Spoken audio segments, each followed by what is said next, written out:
Hello my dear friends, welcome to career Baba learning platform. मी आहे अंकुश राठोड. आजच्या सेशनमध्ये आपण रिसेंटली झालेली एक्झाम म्हणजे IBPS RRB क्लर्क मेन्स ही एक्झाम 24 सप्टेंबर 2022 झाली होती. या एक्झामचं आपण जनरल अवेअरनेस सेक्शनचं ॲनालिसिस करणार आहोत. फक्त क्वेश्चन्स बघणार नाही, आपण क्वेश्चन्स बघणार आहोत, त्याचे आन्सर्स बघणार आहोत आणि विथ एक्सप्लेनेशन आन्सर बघणार आहोत.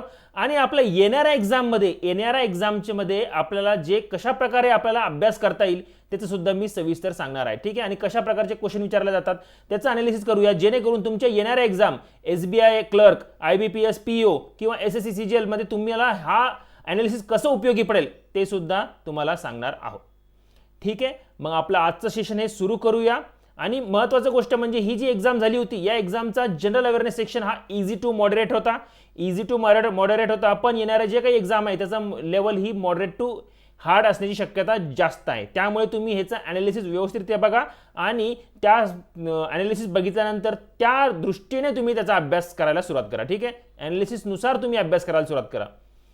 महत्त्वाची गोष्ट म्हणजे तुम्ही जर ॲनालिसिस न करता अभ्यास करत असाल तर ती फार मोठी चूक असते. कारण तुम्ही जे एक्झाममध्ये विचारत नाही त्याचाच जर तुम्ही अभ्यास करत असाल तर ती फार मोठी चूक असते. एक्झामला कशा प्रकारचे क्वेश्चन विचारतात त्यानुसार अभ्यास करणं हे फार महत्त्वाचं असतं. चला मग आपलं आजचं ॲनालिसिस सेशन आपण व्यवस्थितरित्या बघूया. ठीक आहे, त्या अगोदर आमचे टेलिग्राम चॅनल आणि यूट्यूब चॅनलला तुम्ही फॉलो करा, सबस्क्राईब करा, जेणेकरून अशा प्रकारचे व्हिडिओज तुम्हाला बघायला मिळतील. ठीक आहे, क्वेश्चन पासून सुरुवात करूया. आपला पहिला क्वेश्चन सुरुवात करूया. Which of the following is an official valid documents in KYC? KYC related प्रश्न विचारला गेलेला आहे. तर KYC तुम्हाला माहिती असेल की नो युअर कन्झ्युमर बँकिंग मध्ये आपल्याला जेव्हा अकाउंट ओपन करतो किंवा फायनान्शियल रिलेटेड आपल्याला जेव्हा कधी पण अकाउंट्स ओपन करायचे असतात त्या टायमाला आपलं जेव्हा आयडेंटिफिकेशन व्हेरिफिकेशन होतं, ॲड्रेस व्हेरिफिकेशन होतं, त्या टायमाला आपल्याला KYC फॉर्म्स म्हणून भरावा लागतो. ठीक आहे, तर KYC फॉर्ममध्ये ID प्रूफ आणि ॲड्रेस प्रूफ आपल्याला मागितले जातात. तर ते कोणकोणते डॉक्युमेंट असतात तुम्हाला क्वेश्चनमध्ये काही ऑप्शन दिलेले असतील, त्याचं answer all of the above होतं. ठीक आहे, मेमरी बेस असल्यामुळे आपल्याला पूर्ण ऑप्शन्स हे क्वेश्चनचे माहीत नाही आहेत. आपण स्टुडंटकडून विचारून थोडेफार क्वेश्चनची लिस्ट आपण मागून घेतलेली आहे. ठीक आहे, मेमरी बेस असल्यामुळे थोडेफार क्वेश्चनमध्ये इरर असण्याची शक्यता आहे. आपण पण त्याचं व्यवस्थित ॲनालिसिस करूया. ठीक आहे, काय त्याचं आन्सर येऊ शकतं. तर महत्त्वाची गोष्ट म्हणजे KYCला आपण ॲज पर द RBIने रूल केलेला आहे, त्याला ऑफिशियली व्हॅलिड डॉक्युमेंट्स म्हणतात. आणि ऑफिशियल डॉक्युमेंट्समध्ये काय येतात? ठीक आहे, त्यामध्ये येतं passport, driving licence, voter ID card, PAN card, Aadhaar letter issued by UIDAI म्हणजे आपलं नॉर्मल जे काही आधार आहे UID आपण त्याला म्हणतो ते आधार, किंवा job card issued by NREGA NREGA स्कीमच्याद्वारे जे एम्प्लॉयमेंट करतात त्यांचा जॉब कार्ड सुद्धा ID प्रूफ म्हणून तुम्ही व्हॅलिड करू शकता. ठीक आहे, तर हे RBIशी रिलेटेड वेगवेगळे काही बँकिंगशी रिलेटेड जनरल अवेअरनेसमध्ये असे पण क्वेश्चन तुम्हाला विचारला जातात. ठीक आहे, नेक्स्ट क्वेश्चन बघूया. आपलं गव्हर्नमेंट एक्सटेंड्स PMEGP स्कीम. तर PMEGP स्कीम काय आहे? PMEGP स्कीम म्हणजे prime minister's employment generation programme. ठीक आहे, prime minister's employment generation programme आहे, त्याची रिलेटेड क्वेश्चन आहे. फॉर 5 more years त्यांनी एक्सटेंड केली आहे गव्हर्नमेंटनी. आणि किती? 13.5 हजार करोड रुपये परत एक्सटेंड केलेला आहे अमाऊंट त्याला बजेटमध्ये. PMEGP will be central sector scheme आहे टू बी ॲडमिनिस्ट्रेटर बाय. कोणत्या मिनिस्ट्रीद्वारे ते ॲडमिनिस्ट्रेशन करते असा हा क्वेश्चन आहे. तर त्याचा आन्सर आहे MSME म्हणजे मायक्रो स्मॉल आणि मीडियम एंटरप्राइजेस. ठीक आहे, ही जी मिनिस्ट्री आहे ती त्याला फॉलो करत असते, त्या ॲडमिनिस्ट्रेट करत असते. तर prime minister's employment generation programme आहे. तर ही स्कीम गव्हर्नमेंट ऑफ इंडियाची कधी 2008ला सुरू झालेली आहे, 2008ला. आणि त्यानंतर त्याला मर्जिंग केलेली आहे PMRY आणि RAGP दोन स्कीम मर्ज करून 2014ला परत त्याचं काय नाव आलं? PMEGP 2014ला. ठीक आहे, तर म्हणजे काय? प्राईम मिनिस्टर रोजगार योजना PMRY म्हणजे आणि RAGP म्हणजे रुरल एम्प्लॉयमेंट जनरेशन प्रोग्राम, ह्या दोन योजनाला एकत्र केलं गेलं आणि नवीन योजना ही गव्हर्नमेंटने काढली. ठीक आहे, नोडल एजन्सी कोणती आहे? KVIC म्हणजे खादी विलेज इंडस्ट्रीज कमिशन, ही सुद्धा त्याची नोडल एजन्सी आहे. याचं ऑब्जेक्टिव्ह काय आहे या स्कीमचं? To generate employment in rural as well as urban areas through setting up a new self employment venture project and micro enterprise. म्हणजे जे बिझनेस करण्यास छोटे मोठे जे काही बिझनेस करण्यासाठी ते उत्सुक आहेत त्यांना हे हेल्प करतात. ठीक आहे, महत्त्वाची गोष्ट म्हणजे सर्वात गव्हर्नमेंटच्या स्कीम जर असतील तर ते आपल्याला पाठ करणं महत्त्वाचं आहे, त्याचं आपल्याला ओव्हरलुक करणं महत्त्वाचं आहे. गव्हर्नमेंटचे जे कोणते स्कीम येतील त्याची रिलेटेड क्वेश्चन विचारले जातात. गव्हर्नमेंटचे स्कीम हे महत्त्वाच्या असतात आपल्या एक्झाम पॉईंट ऑफ व्ह्यू. ठीक आहे, नेक्स्ट बघूया. आपलं नॅशनल फॅमिली हेल्थ सर्वे. आणि गव्हर्नमेंटचे सर्वे सुद्धा इम्पॉर्टंट असतात. गव्हर्नमेंटचे सर्वे, गव्हर्नमेंटचं जे काही नोटिफिकेशन येतं ते सुद्धा महत्त्वाचं असतं. नॅशनल फॅमिली हेल्थ सर्वे 5 म्हणजे 5th व्हर्जन होतं, reveal that total fertility rate of India has decline from 2.2 to 2.0. Fertility rate decrease झालेला आहे रिपोर्टमध्ये असं सांगितलं गेलेलं आहे. आणि how many states in India are about the replacement level of fertility rate.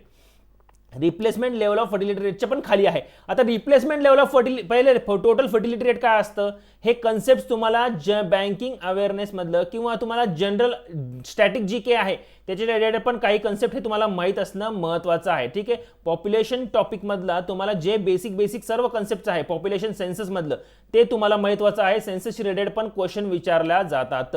तर टोटल फर्टिलिटी रेट म्हणजे काय, average number of children per woman, एका स्त्रीला ॲव्हरेज स्टुडंट एका स्त्रीला होणारे मुलं समजून घ्या ॲव्हरेज. ठीक आहे, average number of children per woman. आता हे जर आता ह्याचा जर कॉन्स्टंट रेट जर आपण बघितला 2.1 जर असेल तर पॉप्युलेशन ही स्टेबल राहते. 2.1 जर असेल तर पॉप्युलेशन ही इन्क्रीज पण होत नाही आणि डिक्रीज पण होत नाही. त्या स्टेबल लेवलला ते रिप्लेसमेंट लेवल ऑफ फर्टिलिटी म्हणतो आपण. ठीक आहे, रिप्लेसमेंट लेवल ऑफ फर्टिलिटी. त्याच्या जर वरती असेल तर पॉप्युलेशन ही ग्रोथ होत असते, त्याच्या जर खाली असेल तर पॉप्युलेशन डिक्लाइन होत असते. सध्या आपली काय आहे 2.2 झाली आहे म्हणजे चांगली पॉप्युलेशन आपली काय कंट्रोलमध्ये येत आहे. फक्त 5 स्टेट्सची ही त्याच्यापेक्षा वरती आहे. तर कोणते 5 स्टेट्स आहेत ते आहेत बिहार, बघा बिहारची 2.98 आहे, मेघालयची 2.91 आहे, उत्तर प्रदेशची 2.35 आहे, झारखंडची 2.26 आहे आणि मणिपूरची 2.17 आहे. ठीक आहे, तर 5 स्टेट्सची आहे. एक्झाम पॉईंट ऑफ व्ह्यू जे काही सर्वे झालेले असतात ठीक आहे ते महत्त्वाचे असतात, त्याच्याशी रिलेटेड क्वेश्चन येतात. त्यामुळे हा जी के सर्वेशी रिलेटेड असल्यामुळं महत्त्वाचा क्वेश्चन आहे. ठीक आहे, नेक्स्ट क्वेश्चन बघूया. How many self help groups are propose to be form during 2022-23 under the national rural livelihood mission. हा सुद्धा काय आपल्या योजनेशी रिलेटेड महत्त्वाचं आहे. ठीक आहे, नॅशनल रूरल लिव्हलिहूड मिशन आहे. त्यानंतर काय सेल्फ हेल्प ग्रुप्स फॉर्म केलेला आहे. सेल्फ हेल्प ग्रुप्सचं काय केलं त्यांनी जाळं प्रसार केलेला आहे आणि ज्यांना लोन्स हे द्वारे लागतात त्यांना ते प्रोव्हाइड करण्याचं काम करतात. जवळपास किती सेल्फ हेल्प ग्रुप्स जनरेट झालेले 78.33 लाख सेल्फ हेल्प ग्रुप झालेले आहेत आणि 8.5 करोड फॅमिलीजला हे काय करतात त्या स्कीमद्वारे बेनिफिट देण्याचा प्रयत्न करतात. किती 8.5 करोड फॅमिलीजला. ठीक आहे, तर हा क्वेश्चन होता किती सेल्फ हेल्प ग्रुप अजून इन्क्रीज करण्याचा प्रयत्न आहे. तर ते 21,194 हे सेल्फ हेल्प ग्रुप्स हे इन्क्रीज करण्याचा सध्या आपला प्रपोज्ड आहे. नेक्स्ट क्वेश्चन बघूया आपलं. According to section 2 of the RBI act. आता आरबीआयशी रिलेटेड पण क्वेश्चन विचारले जातात, त्यामुळे तुम्ही आरबीआय बँकशी रिलेटेड तुमचं बँकिंग अवेअरनेसमधलं तुमचं जे काही महत्त्वाचे पॉईंट्स आहे ते तुम्हाला एक्झाम पॉईंट ऑफ व्ह्यूसाठी महत्त्वाचे असतात, ते तुम्ही करणं महत्त्वाचे आहेत बँकिंग पॉईंट ऑफ व्ह्यू. ठीक आहे, तर आरबीआय ऍक्ट सेक्शन 2. तर सेक्शन 2 मध्ये आरबीआय ऍक्टमध्ये बँक कोणती आहे बँकचं त्यांनी डेफिनेशन दिलेलं आहे आणि त्यामध्ये त्यांनी बँकची लिस्ट दिलेली आहे. त्या बँकेनुसार आरबीआयने काय केलेलं आहे की त्यांच्या अंडर त्यांनी घेतलेलं आहे. ठीक आहे, तर कोणकोणत्या बँक आहेत which of the following is schedule commercial bank म्हणतात ते. ठीक आहे, शेड्यूल कमर्शियल बँक. आता आरबीआयच्या शेड्यूल लिस्टमध्ये जी सेक्शन 2 मध्ये जी काही लिस्ट आहे त्याला आपण शेड्यूल बँक्स म्हणतो. शेड्यूल बँक्स म्हणजे आरबीआयच्या सेक्शन 2 मध्ये असलेल्या बँक्स. त्यामध्ये 2 प्रकारच्या बँका येतात, शेड्यूल कमर्शियल आणि शेड्यूल कोऑपरेटिव्ह बँक्स. तर कोऑपरेटिव्ह बँक्स तुम्हाला सर्वांना माहिती असेल. ठीक आहे, तुमच्या गावामध्ये वगैरे किंवा सहकारी बँक जे असतात त्याला तुम्ही कोऑपरेटिव्ह बँक्स म्हणतात. ते स्टेट कोऑपरेटिव्ह सुद्धा बँक आहे, अर्बन कोऑपरेटिव्ह बँक सुद्धा आहे, बघा रुपी कोऑपरेटिव्ह बँक वगैरे असतात. ठीक आहे, तर ह्या अशा प्रकारचे कोऑपरेटिव्ह बँक्स असतात. त्यानंतर कमर्शियल बँक्स कोणते येतात त्यामध्ये नॅशनल बँक सर्व येतात. नॅशनल बँक्स कोणते, Punjab bank, syndicate bank, bank of Baroda, एसबीआयचे सर्व बँक्स हे नॅशनल बँक्स आहेत. पब्लिक सेक्टर बँक सुद्धा म्हणू शकता तुम्ही त्याला. ते सर्व नॅशनल बँक्स येतात. डेव्हलपमेंट बँक सुद्धा येतात, एक्झिम बँक्स वगैरे, रिजनल अर्बन बँक सुद्धा येतात, फॉरेन बँक सुद्धा येतात, डॉइश बँक, सिटी बँक सारखे.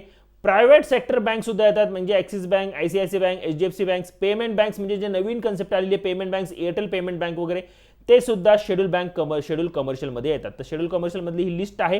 तर तुम्हाला ऑप्शनमध्ये वेगवेगळ्या बँक दिलेल्या असतील. ठीक आहे, तर त्यामध्ये कॅनरा बँक हे एक ऑप्शन होतं, अवेलेबल होतं शेड्यूल बँकमधलं. ठीक आहे, तर सेक्शन 2 मधलं आरबीआय बँकमधलं कोणकोणत्या प्रकारच्या बँक आहेत ते महत्त्वाचं आहे. त्यामुळे तुम्हाला बँकिंगचे कोणकोणते प्रकार आहेत, बँकची नॅशनलाइज बँक कोणत्या, डेव्हलपमेंट बँक कोणत्या, हे सुद्धा महत्त्वाचं आहे. तुम्हाला नॉलेज असणं त्याचं महत्त्वाचं आहे. स्टॅटिक बँकमधला हा एक क्वेश्चन होता. ठीक आहे, which among the following is a Cyrus Poonawalla group of company. आता हा खूप सोपा क्वेश्चन होता बघा. सायरस पुनावाला तुम्हाला सर्वांना माहिती आहे, कोरोना काळामध्ये सायरस पुनावाला हा फार फेमस झाला होता. सायरस पुनावाला कोण आहे, त्याची कंपनी आहे.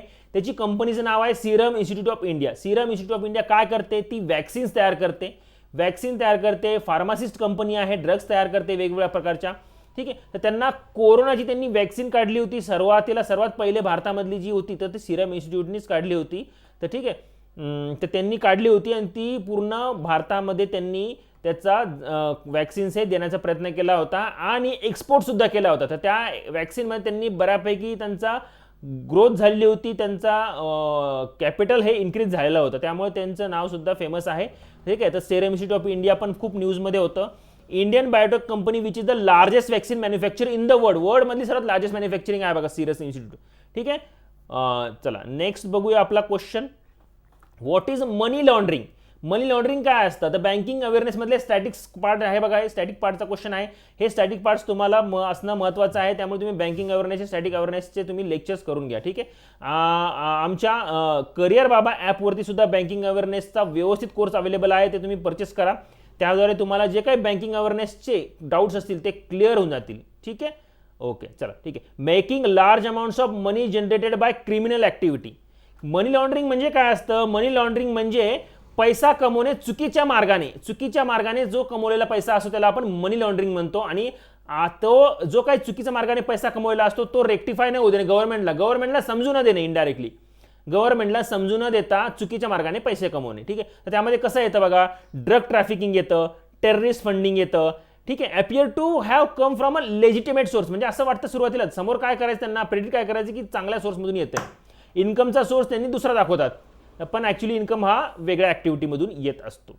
ठीक आहे. Money from the criminal activity is considered dirty and the process launders it make it to look clean. ठीक आहे. ओके चला. लॉन्ड्री सारखं त्यांनी कन्सेप्ट काय वापरला आहे? लॉन्ड्री. जसं आपण कपडे कसं धुतो त्या टाईपमध्ये मनी काय डर्टी झालेली, खराब झालेली मनी, काळा पैसा, घाण पैसा, त्याला लॉन्ड्री. ठीक आहे. कन्सेप्ट काय? लॉन्ड्रीमध्ये काय करतो आपण? धुवून काढतो. तसं मनी लॉन्ड्रिंग धुवून काढून त्याला स्वच्छ दाखवणे. ठीक आहे. ओके चला. कन्सेप्ट क्लिअर झाली. Who is the prime minister of Pakistan? आता हे महत्त्वाचं आहे कारण की पाकिस्तानचं यावर्षीच काय झालेलं आहे, नवीन आलेलं आहे पाकिस्तानचा प्राईम मिनिस्टर, त्यामुळे ही न्यूज महत्त्वाची होती. तर ते आहे प्राईम मिनिस्टरचं पाकिस्तान काय, शहाबाज शरीफ. आणि आपला शेजारी देश असल्यामुळं त्याचं प्राईम मिनिस्टर वगैरे सुद्धा आपल्याला थोडंफार माहीत असणं महत्त्वाचं असतं. ठीक आहे. त्यांचं नाव काय आहे? शहाबाज शरीफ. त्यांचं पूर्ण नाव काय? मियान मोहम्मद शहाबाज शरीफ. ठीक आहे. त्यांनी 11 एप्रिल 2022 पासून त्यांनी काय घेतली, शपथ घेतली आहे प्राईम मिनिस्टर ऑफ पाकिस्तान. 23वे प्राईम मिनिस्टर ऑफ पाकिस्तान आहे. पाकिस्तान मुस्लिम लीग ह्या पार्टीचे ते मेंबर्स आहेत. ठीक आहे. पाकिस्तान मुस्लिम लीग. चला नेक्स्ट क्वेश्चन बघूया आपलं. Who will host the 2028 summer Olympics? आता बघा ऑलिम्पिक्स रिलेटेड क्वेश्चन विचारला गेला. आपल्या एक्झाम पॉईंट ऑफ व्ह्यू जे काही स्पोर्ट्स रिलेटेड मोठे जे काही इव्हेंट असतात ते आपल्याला फॉलो करणं महत्त्वाचं असतं. ठीक आहे. ते असणं महत्त्वाचं असतं. ओके चलो ठीक आहे. तर 2028चं समर ऑलिम्पिक्स कुठं होणार आहे? तर कोणत्याही मोठे इव्हेंटची होस्टिंग कुठं होणार आहे, त्याचं लोकेशन कुठं आहे, ठीक आहे, त्यांचे डेट्स कोणते आहे, त्यांचं मेन विनर कोण आहे, तर आणि त्यांचा लोगो मोटो हे महत्त्वाचं आहे आपल्या एक्झाम पॉईंट ऑफ व्ह्यू. कोणत्याही मोठ्या जे काही इंटरनॅशनल इव्हेंट्स होतात त्याच्याशी रिलेटेड हे आपल्या न्यूज फॉलो करणं महत्त्वाचं आहे. तर ते दोन आणि पुढच्या पण एक्झाम ऑलिम्पिक्स कधी होणार आहे ते सुद्धा आपल्याला महत्त्वाचं आहे. ठीक आहे. चला ठीक आहे. आपण बघून घेऊया आता 2028चं समर ऑलिम्पिक्स कुठं होणार आहे. 2000चं समर ऑलिम्पिक्स हे लॉस एंजलिस कॅलिफोर्निया युनायटेड स्टेट्समध्ये होणार आहे. ठीक आहे. लॉस एंजलिस कॅलिफोर्निया या युनायटेड स्टेट्समधलं एक स्टेट आहे, त्यामध्ये लॉस एंजलिस आणि त्याच्या जवळपासचा जो काही सिटी आहे तिथं हा होणार आहे. ठीक आहे. त्यानंतर 2028च्या अगोदर 2024 आहे, पण आपल्याला क्वेश्चनमध्ये 2028 विचारून टाकलं त्यांनी का, कारण की त्यांनी 2028 सुद्धा फिक्स करून घेतलेलं आहे, ते सुद्धा न्यूजमध्ये होतं. तर 2024चं समर ऑलिम्पिक्स होणार आहे पॅरिसमध्ये 2024. ठीक आहे. फ्रान्समध्ये, पॅरिस आणि आजूबाजूचा प्रदेश फ्रान्समध्ये होणार आहे हा. ठीक आहे. आणि हे कधी होणार आहे? ऑगस्ट 2024 मध्ये. ऑगस्ट 2024 ऑलिम्पिक्स रिलेटेड कुठं होणार आहे, त्याचं लास्ट विनर कोणता आहे, आणि हे 4 वर्षामध्ये एकदा होतात ऑलिम्पिक्स. कधी? 4 वर्षामध्ये एकदा. Olympics, Uber cup, Thomas cup, ठीक आहे, अजून एशिया कप, हे सर्व जे काही स्पोर्ट्स रिलेटेड ॲक्टिव्हिटी असतात त्याच्या रिलेटेड आपल्याला काय विनर कोणता होता, होस्ट कंट्री कोणती होती, कुठं झालेलं होतं, त्याचा मोटो काय आहे, हे बेसिक पॉईंट असणं महत्त्वाचं आहे. त्याच्याशी रिलेटेडच क्वेश्चन विचारले जातात. ठीक आहे. ओके चला नेक्स्ट क्वेश्चन बघूया आपण. Which country faced volcanic eruption as on जानेवारी 2020? आता हे काय डिझास्टरशी रिलेटेड क्वेश्चन विचारलाय, पण हा डिझास्टर खूप मोठा असल्यामुळे न्यूजमध्ये होता.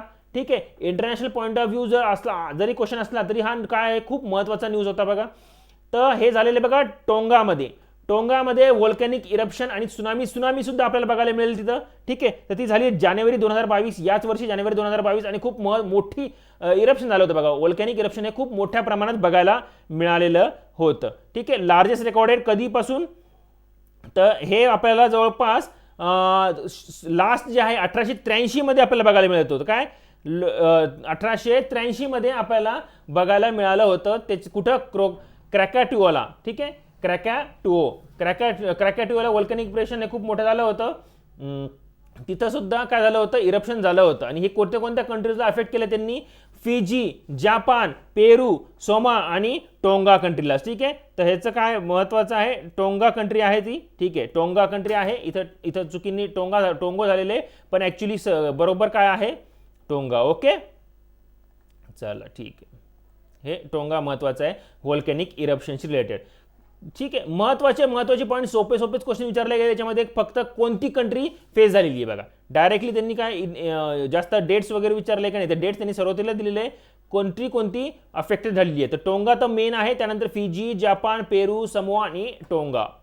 ओके, चला ठीक आहे. आता अजून ह्या पुढच्या एक्झाम पॉईंट ऑफ व्ह्यूसाठी पुढची जी आहे SBI clerk, IBPS, PO, SSC CGL, ही एक्झामची लेवल जी आहे ती मॉडरेट टू डिफिकल्ट असणार. ही एक्झाम थोडी इझी होती, ती एक्झाम मॉडरेट टू डिफिकल्ट असणार आहे. तर मॉडरेट टू डिफिकल्ट असल्यामुळे तुम्हाला करंट जे काही अपडेट्स आहे, ठीक आहे, तर एक्झामच्या अगोदर न करण्यापेक्षा तुम्हाला डेली जर तुम्ही फक्त 10 मिनिटं जरी दिले फक्त करंटसाठी, तर ते सुद्धा खूप महत्त्वाचं ठरणार आहे तुमच्या स्टडी पॉईंट ऑफ व्ह्यू. तर तुम्ही काय करा, फक्त 10 मिनिटं, ॲटलिस्ट 10 मिनिटं करंटसाठी देत चला.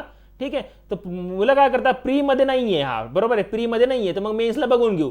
तसं नाही आहे, तुमचं मेन्समध्ये सिलेक्शनच होणार नाही मग, कारण की तुमचं स्टडी हे प्रॉपर होणार नाही, तुम्हाला रिव्हिजनचा टाइम मिळणार नाही. ठीक आहे, तुम्ही काय करा, फक्त ॲटलिस्ट 10 मिनिटं तुम्ही आमच्या टेलिग्राम चॅनलला जॉईन करा. ॲटलिस्ट वाटल्यास तुम्हाला होत नसेल तुमची स्टडी, तुम्हाला न्यूजपेपर वाचणं होत नसेल, तुम्ही काय करा, टेलिग्राम चॅनल आमचं current_AKR आहे, त्याच्या मी रिलेटेड डेली अपडेट्स टाकत असतो, महत्त्वाच्या न्यूज हे अपडेट टाकत असतो. तुम्ही ॲटलिस्ट ओव्हरलुक तरी करत चला त्या न्यूज. ठीक आहे, ओव्हरलुक, आणि ते बरोबर मी क्वेश्चन सुद्धा घेत असतो, जेणेकरून तुमची थोडीशी रिवाइज होत असते. 10 मिनिटं तुम्ही त्याला देत चला, टेलिग्राम चॅनलला तुम्ही जॉईन करून घ्या. ठीक आहे, चला, म्हणजे तुमचे हे करंट हे व्यवस्थित होईल, त्याचं तुम्हाला भीती राहणार नाही येणाऱ्या एक्झाम पॉईंट ऑफ व्ह्यू. ठीक आहे, चला ठीक आहे, पुढचं बघूया आपला. Which of the following president of USA hold his office 2 terms. आता अमेरिकेमध्ये एक नियम आहे बघा, प्रेसिडेंट काय करतो, फक्त 2 टर्म्स घेऊ शकतो, त्यानंतर मॅक्झिमम लिमिट झाली त्याची. ठीक आहे, त्यानंतर तो प्रेसिडेंटला अलाउ नसतं उभं राहणं. ठीक आहे, अलाउच नसतं 2 टर्म. एक टर्म त्यांची 4 वर्षाची असते.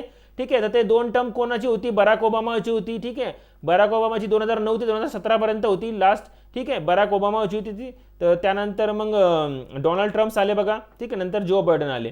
तर हे लास्ट 2 टर्म्सची जे काय त्यांनी झालेली आहे त्यांचं.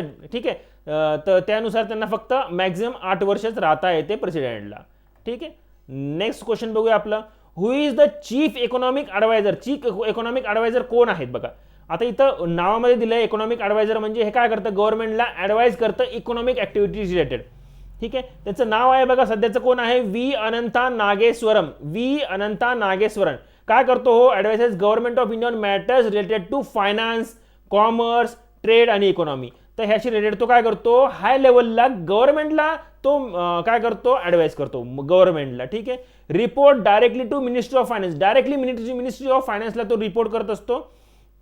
काय करतो तो, आणि कोणत्या डिपार्टमेंट अंतर्गत येतात ते, economic division under department of economic अफेअर्सच्या डिपार्टमेंट अंतर येतात ते. ओके, तर अपॉइंटमेंट सुद्धा महत्वाचे आपल्या एक्झाम पॉईंट ऑफ व्ह्यू. ज्या काही हाय लेवलच्या अपॉइंटमेंट्स होतात, ठीक आहे, अपॉइंटमेंट इकॉनॉमिक ॲडवायझर कोण आहे. ठीक आहे, अशा टाईपचे जे काही आहे, आर्मीचा जनरल कोण आहे सध्या, अजून एअरफोर्सचा हेड कोण आहे, इस्रोचा हेड कोण आहे. ठीक आहे, अशा टाईपचे जे काही अपॉइंटमेंट्स होतात त्या पण आपल्यासाठी महत्त्वाच्या असतात. Person point of view news सुद्धा महत्त्वाचे असतात, आणि कोणाची डेथ जरी झालेली असेल ती पण आपल्या एक्झाम पॉईंट ऑफ व्ह्यू महत्त्वाची असते. महत्त्वाचा पर्सनची डेथ झालेली असेल ती सुद्धा आपल्या एक्झाम पॉईंट ऑफ व्ह्यू महत्त्वाची असते. ठीक आहे, नेक्स्ट क्वेश्चन बघूया. Who is the current foreign secretary of India. Foreign secretary बघा, हे पण विचारले गेले. Person point of view news हे जास्त विचारले जातात बँकिंग एक्झाममध्ये. बँकिंग एक्झामशी रिलेटेड, फायनान्शियल रिलेटेड जे काही अपॉइंटमेंट्स होतात बघा, finance, economics related, banking related, आरबीआयचा पण हेड कोण आहे, आरबीआयचा गव्हर्नर कोण आहे, त्याशी रिलेटेड पण क्वेश्चन हे विचारला जाऊ शकतात. हे सुद्धा आपल्याला फॉलो करणं महत्त्वाचं आहे. Current foreign secretary of India कोण आहे, तर तो आहे विनय मोहन क्वात्रा. ठीक आहे, विनय मोहन क्वात्रा. तर 34th foreign secretary of India आहे फ्रॉम मे 2022 त्यांनी अपॉइंटमेंट झालेली आहे.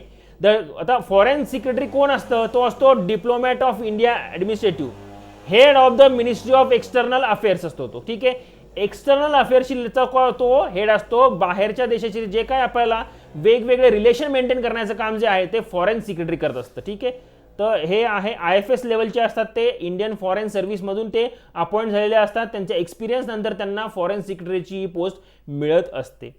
ठीक आहे, नेक्स्ट क्वेश्चन बघूया. Prime minister has launch one stop digital portal linking government credit schemes. What is the name of the portal. आता बघा, पोर्टलची तुम्हाला क्वेश्चन विचारलाय म्हणजे काय, गव्हर्नमेंटचे जे काही नवीन त्यांनी वेब पोर्टल लॉन्च केलेले ते सुद्धा आपल्याला महत्वाचे आहे. वेब पोर्टल, कोणते नवीन ॲप लॉन्च केलेले गव्हर्नमेंटचे स्कीम्स रिलेटेड कोणते ॲप लॉन्च केलेले ते आपल्याला फॉलो करणं महत्वाचं आहे. बघा, आता इथे कोणतं पोर्टल आहे, जनसमर्थ पोर्टल आहे. जनसमर्थ पोर्टल काय करतं, ह्या पोर्टलमध्ये गव्हर्नमेंटचे जे काही लोन प्रोव्हाइडिंग स्कीम्स आहे, लोन प्रोव्हाइड करणाऱ्या जे काही स्कीम्स आहे त्याची त्यांनी इन्फॉर्मेशन दिलेली आहे. ठीक आहे, एकाच पोर्टल अंतर्गत. म्हणजे तो काय, तिथं जवळपास 13 सेंट्रल गव्हर्नमेंट स्कीम त्यांनी काय केलं, कंबाईन केलेलं आहे एका पोर्टलवरती, वेब पोर्टलवरती, जिथे तुम्हाला माहिती मिळेल काय काय करेक्टिव्ह ॲक्शन घ्यायचे, डॉक्युमेंटेशन काय काय लागेल, तुम्ही इलिजिबल आहे की नाही, अशा प्रकारची त्यांनी माहिती तिथं दिलेली आहे. 4 लोन कॅटेगरीज आहे, जसं की एज्युकेशनचे लोन्स अवेलेबल आहे, ॲग्रीची related, infrastructure related, business in activity आणि लिव्हलीहूडसाठी सुद्धा तुम्हाला लोन मिळतं. कुठं, जनसमर्थ पोर्टलवरती. म्हणजे आपल्या एक्झाम आता पुढं आपण अनालिसिस काय करायचं की वेगवेगळे जे काही पोर्टल गव्हर्नमेंटने लॉन्च केले ते सुद्धा आपल्याला फॉलो करणं महत्वाचं आहे. पोर्टल ॲप्स कोणते लॉन्च झाले नवीन, ठीक आहे, असं आपल्याला फॉलो करणं एक्झाम पॉईंट ऑफ व्ह्यू. पुढची न्यूज महत्वाची आहे बघा. Prime minister Narendra Modi has inaugurated the world's first nano urea liquid plant. आता काही नवीन होत असेल, महत्वाचं काही नवीन होत असेल ॲग्रिकल्चर सेक्टरमध्ये, इकॉनॉमिक ॲक्टिव्हिटीला ते काही हॅम्पर करणार असेल तर ती न्यूज आपल्याला महत्वाची आहे. ठीक आहे, इकॉनॉमिक ॲक्टिव्हिटीला. तर आता इकॉनॉमिक ॲक्टिव्हिटी ॲग्रिकल्चरमध्ये असेल किंवा इंडस्ट्रीमध्ये असेल किंवा सर्व्हिस इंडस्ट्रीमध्ये असेल, ती तिन्ही पण आपल्याला, आणि बँकिंग इंडस्ट्रीमध्ये असेल तर आपल्याला महत्वाची असते. तर इथं काय आहे, inaugurated the world's first nano urea liquid plant. कोणता आहे, नॅनो युरिया लिक्विड प्लांट. ठीक आहे, तर कोणतं महत्वाचं आहे बघा, ते आपला एक्झाम पॉईंट ऑफ व्ह्यू. ठीक आहे, first nano urea liquid plant by कोणत्या कंपनीने केलं ते पण संधी दिली त्यांनी, इफ्को कंपनीने. इफ्को कंपनी कोणती आहे, Indian farmers fertiliser cooperation limited, IFFCO company आहे. ह्यांनी काय केलंय, फर्स्ट नॅनो, आणि कधी पण फर्स्ट असेल तर ती न्यूज महत्वाची असते, फर्स्ट असेल तर first nano urea liquid plant त्यांनी टाकलेला आहे. कुठं, गुजरातमध्ये टाकलेलं आहे बघा, गलोल इन गुजरात. अजून एक न्यूज आली होती, साऊथ इंडियामध्ये कोणतं फर्स्ट प्लांट आहे तर ते बँगलोरमध्ये त्यांनी केलेलं आहे बघा. साऊथ इंडियामधलं जर फर्स्ट नॅनो युरिया लिक्विड आलं तर ते बँगलोरमध्ये आहे. तर हे लिक्विड नॅनो युरिया काय आहे बघा, लिक्विड नॅनो युरिया जो खत आहे, नायट्रोजनचं खत जे आहे बघा बनतं. ठीक आहे, झाडांना, आपल्या शेतांना जे काही अन्नधान्यासाठी जे काही कमी पडते ते आपण खतांद्वारे पुरवतो, तर ते खतामध्ये आपण युरिया वापरतो, युरियाचे बॅग्स वापरतो, बरोबर आहे. तर बॅगची काय असते, खूप साईज जास्त असते, ती वापरण्यासाठी सुद्धा अवघड असतं. तर त्यांनी काय केलं, लिक्विड फॉर्ममध्ये कॉन्सन्ट्रेटेड युरिया देण्याचा प्रयत्न केला. कॉन्सन्ट्रेटेड युरिया म्हणजे त्याच्याने काय होईल तुम्हाला, ठीक आहे, ते ट्रान्सपोर्टेशनसाठी सोपं असेल आणि त्याचं अप्लिकेशन सुद्धा सोपं आहे. ठीक आहे, आणि तुमची जी काही सॉईल हेल्थ आहे ते सुद्धा व्यवस्थित राखण्यात येणार आहे. सॉईल हेल्थमध्ये जे काही आपण नायट्रोजन बघतो एक्स्ट्रा, ठीक आहे, सॉईल पोल्युशन होतं त्याच्यामुळं, ते सुद्धा कमी होणार आहे. लिक्विड नॅनो युरिया कसा वापरायचा, urea in the form of nano particle, म्हणजेच काय, कॉन्सन्ट्रेटेड युरिया लिक्विड फॉर्ममध्ये, बॉटल फॉर्ममध्ये तुम्हाला मिळणार आहे. ते काय करायचं, स्प्रे करायचं आहे वॉटरमध्ये मिक्स करून. काय करायचं, तुम्हाला पानावरती स्प्रे करायचं आहे, फक्त स्प्रे करायचं असतं. ठीक आहे, तर स्प्रे केल्यानंतर काय होतं, ते पानाच्या स्टोमॅटोद्वारे तो ॲब्झॉर्ब करत असतो पानाच्या. ठीक आहे, पानाच्या स्टोमॅटो म्हणजे डायरेक्टली त्याला मिळतं, रूटमधून घेण्यापेक्षा तो काय करतो, पानामधून तो डायरेक्टली जे काय न्यूट्रिएंट्स आहे तो पानाद्वारे घेत असतो. Liquid nano absorb by the plant. तर महत्त्वाचं प्लांट आहे, हे खूप ब्रेक थ्रू असणार आहे जर व्यवस्थित जर त्याचं इम्प्लिमेंटेशन झालं तर. ठीक आहे, नेक्स्ट क्वेश्चन बघूया आपलं. Who is India's इन्व्हॉय to Ukraine. युक्रेनचा इन्व्हॉय कोण आहे, इन्व्हॉय म्हणजे तुम्ही अँबॅसेडर सुद्धा म्हणू शकता बघा, अँबॅसेडर टू युक्रेन. आता ही न्यूज का महत्वाची आहे, युक्रेनच का विचारलं, दुसऱ्या कंट्रीचं का विचारलं नाही, कारण युक्रेन रशिया वॉर सुरू आहे बघा, रशिया युक्रेन वॉर सुरू आहे.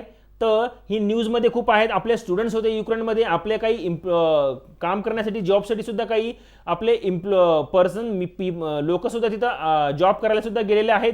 तर त्यासाठी त्यांच्या सुरक्षेसाठी काय काय करता येईल तर ते अँबॅसेडरचं काम होतं, आणि त्यांना इथून एअरलिफ्ट करणं सर का, तर ते सुद्धा आपल्या पॉईंट ऑफ व्ह्यू महत्त्वाचं होतं. युक्रेनमध्ये जे काही फसलेले आहेत त्यांना सुद्धा आणणं ते सुद्धा महत्त्वाचं होतं. त्यामुळे ही न्यूज महत्त्वाची होती. त्यामुळे अँबॅसेडर ऑफ इंडिया कोण होतं युक्रेनचं, ते होतं Harsh Kumar Jain. Harsh Kumar Jain. Okay, next question बघूया आपलं. Who is the director general of WHO. आता WHO डायरेक्टर जनरल विचारले. WHO तर महत्वाचं आहे बघा, कोरोनामुळे काय झालं, WHO महत्वाचं आहे आणि हे खूपदा न्यूजमध्ये सुद्धा आले, न्यूज चॅनलमध्ये सुद्धा आलेलं आहे. डायरेक्टर जनरल तुम्हाला माहीत सुद्धा असेल, ठीक आहे, नाव जरी नाही असेल माहित, हे पर्सन माहीत असेल बघा, त्याचं नाव आहे टेड्रोस अधनॉम घेब्रियस. ठीक आहे, टेड्रोस अधनॉम घेब्रियस. म्हणजे काय, जी न्यूजमध्ये जास्त आहे ते सुद्धा काय, जिची खूप इम्पॉर्टन्स आहे ते तुम्हाला जास्त विचारलं जातं person point of view. Next question बघूया. Which of the following is not among the quad countries. आता क्वाड कंट्रीज नाहीये, क्वाड कंट्री काय आहे, हे स्ट्रॅटेजिक अलायन्स आहे. ठीक आहे, 4 कंट्रीजचा. कोणती 4 कंट्रीज आहे, ऑस्ट्रेलिया, इंडिया, जपान आणि US. ऑस्ट्रेलिया, इंडिया, जपान आणि US 4 कंट्रीज आहे. हे 4 कंट्रीजने काय केलं आहे, सिक्युरिटी डायलॉग होता त्यांचा, क्वाड्रिलॅटरल सिक्युरिटी डायलॉग, QSD सुद्धा म्हणतात त्याला. कशासाठी त्यांनी केलं आहे, त्यांचा जो इंडो पॅसिफिक रिजन आहे, इंडो पॅसिफिक रिजनमध्ये त्यांचा फ्री, ओपन अँड प्रॉस्परियस त्यांना व्यापार करता यायला पाहिजे. ठीक आहे, त्यासाठी त्यांनी हा करार केलेला आहे क्वाड कंट्रीजचा. ठीक आहे, त्यामध्ये ऑस्ट्रेलिया, इंडिया, जपान आणि अमेरिका सुद्धा आहे. आणि ह्या क्वाडमुळे काय होणार आहे, आपला जो काही चायनाचं त्यांचं प्रभुत्व आहे चायना सीवरती, तो जो काय ठीक आहे, तर इंडो पॅसिफिक रिजनवरती तो सुद्धा त्याचा आळा बसणार आहे त्याला. ठीक आहे, तर त्याच्यामुळे हे क्वाड कंट्रीज महत्वाचं आहे. यामध्ये पाकिस्तान आहे का, नाही, तर पाकिस्तान ह्यामध्ये नाही आहे. ठीक आहे, आपल्या वेगवेगळ्या कंट्रीशी जे काही आपले आपण काय केलेले ॲग्रीमेंट केलेलं आहे, ठीक आहे, अलायन्स केलेलं आहे, त्याच्या रिलेटेड सुद्धा क्वेश्चन हे खूपदा विचारले जातात. मिलिटरी अलायन्स, एअर, तुमचे अजून का वेगवेगळे नेव्हल एक्सरसाइजेस कोणकोणते होतात रिसेंटली झालेले, ते पण आपल्याला एक्झाम पॉईंट ऑफ व्ह्यू महत्त्वाचे असतात. ठीक आहे, तर हे वेगवेगळ्या कंट्रीजचे जे काय अलायन्स झाले ते महत्त्वाचं असतं आपल्या exam point of view. Next बघूया आपलं. ठीक आहे, vigilance awareness week 2022 would be observed. ठीक आहे, कधी होतं हे ऑब्झर्व विजिलन्स अवेअरनेस वीक 2022, तर ते होतं 31 ऑक्टोबरला होतं. 31 ऑक्टोबर फर्स्ट डे असतो त्या वीकचा. 31 ऑक्टोबर पासून 1 वीक पर्यंत हे विजिलन्स अवेअरनेस वीक होत असतो. ठीक आहे, तर त्याच्यामध्ये कोणामुळे होतो, तो होतो सरदार वल्लभभाई पटेलच्या जन्म तारखेवरती. सरदार वल्लभभाई पटेल तुम्हा सर्वांना माहित आहे. ठीक आहे, गृहमंत्री होते, आपले फर्स्ट गृहमंत्री होते. ठीक आहे, तर त्यांनी काय काम केलं, त्यांचं मेन काय आहे, त्यांनी पूर्ण युनाइट केलं होतं भारत पूर्ण युनाइट केलं होतं. छोट्या छोट्या तुकड्यांमध्ये तो प्रिन्सली स्टेट्समध्ये डिवायडेड होता. त्यांना ते काम दिलेलं होतं, तर त्यांनी ते व्यवस्थित त्या फॉलो केलं होतं. पूर्ण भारत युनाइट करण्याचं काम केलं होतं. त्यामुळे त्यांना एक राष्ट्रीय एकता दिवस सुद्धा त्याच दिवशी मनवला जातो बघा. राष्ट्रीय एकता दिवस सुद्धा त्याच दिवशी मनवला जातो आणि त्याच्यामुळे त्यांना विजिलन्स अवेअरनेस वीक सुद्धा त्यांच्याच डेट पासून मनवला जातो, सरदार वल्लभभाई पटेल. ठीक आहे, नेक्स्ट बघूया आपली news. Who statue in Tamil Nadu unveiled by the Venkaiah Naidu. आता व्यंकय्या नायडूनी कोणाचा स्टॅच्यू हे अनविल केलेला आहे बघा. मोठ्या कोणत्याही स्टॅच्यू जर अनविल केले असेल मोठ्या पर्सननी, आता व्यंकय्या नायडू कोण होते, व्हाईस प्रेसिडेंट होते आपले. ठीक आहे, उपराष्ट्रपती होते, तर त्याच्यामुळे त्यांचं जे काही काम केलं त्यांनी ते महत्त्वाचं आहे, फॉलो करणं महत्त्वाचं आहे. आणि त्यांनी स्टॅच्यू कोणाचा अनविल केलं तर ते पण तामिळनाडूचे CM होते आणि खूप मोठी पर्सनॅलिटी होती, खूप मोठी, म्हणजे तामिळनाडूचं पूर्ण पॉलिटिक्स त्यांच्या हातात होतं. DMKचं प्रेसिडेंट होते ते. ठीक आहे, द्रविड मुनेत्रा कझागम म्हणतात आपण, DMKचे ते प्रेसिडेंट होते. ठीक आहे, farmer CM of Tamil Nadu M Karunanidhi तुम्हाला माहिती असेल बघा. ठीक आहे, असे आहे पर्सन, ते त्यांचं स्टॅच्यू अनविल केलं होतं आणि त्याच्या स्टॅच्यूला त्यांनी गॉगल सुद्धा लावला होता बघा. ठीक आहे, गॉगल सुद्धा, कारण की त्यांचं गॉगल म्हणूनच त्यांचं जास्त फेमस झालं होतं त्यांचं लुक. ओके, ते द्रविडा मुनेत्रा कझागमचे होते, स्टॅच्यू अनविल केलता. ही सुद्धा एक्झाम पॉईंट ऑफ व्ह्यू आपली अशा टाईपचे सुद्धा न्यूज काही महत्त्वाचे असतात. मोठे मोठे काही इव्हेंट जर काही स्टॅच्यू अनविल केला, कोणाचा केला, काय केला, ठीक आहे, तर ते सुद्धा महत्त्वाचं आहे. ठीक आहे, चालेल.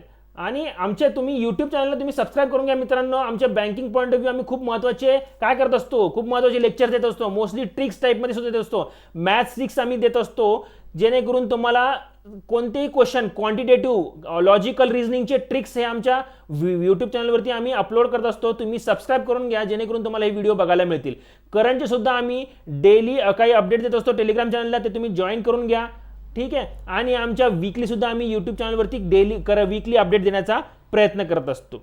दुसरी गोष्ट म्हणजे करंटशी रिलेटेड प्ले स्टोअर ॲपमध्ये आमचा करियर बाबा हे ॲप्लिकेशन अवेलेबल आहे. त्यामध्ये फ्री टेस्ट हे अवेलेबल आहे, करंटची अवेलेबल आहे आणि बाकीचे क्वेश्चनचे सुद्धा, बाकीच्या टॉप सब्जेक्ट सुद्धा अवेलेबल करून देण्याचा मी प्रयत्न करणार आहोत, फ्री देण्याचा प्रयत्न करणार आहोत.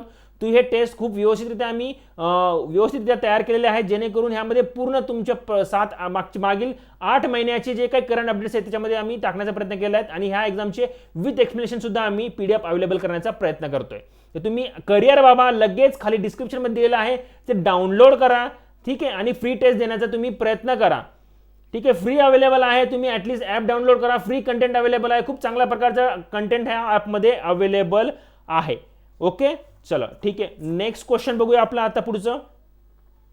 Whose birth anniversary is observe as Rashtriya Ekta दिवस. आताच सांगितलं तर बघा, राष्ट्रीय एकता दिवस कोणाच्या बर्थ एनिव्हर्सरी मनवला जातो, तो आहे सरदार वल्लभभाई पटेल. त्यांना आयर्न मॅन सुद्धा म्हणतो आपण. ठीक आहे, आयर्न मॅन सुद्धा म्हणतो, लोह पुरुष सुद्धा म्हणतो. ठीक आहे, Patel was instrumental in uniting the country through merger of small princely states. Small princely states merger करण्यासाठी त्यांचं काम हे खूप महत्त्वाचं मानलं जातं. त्यामुळे हा त्यांचा जो काही बर्थ एनिव्हर्सरी आहे तो आपण राष्ट्रीय एकता दिवस सुद्धा म्हणून पाळत असतो. ठीक आहे, नेक्स्ट न्यूज बघूया आपलं. Next question, global risk report 2022.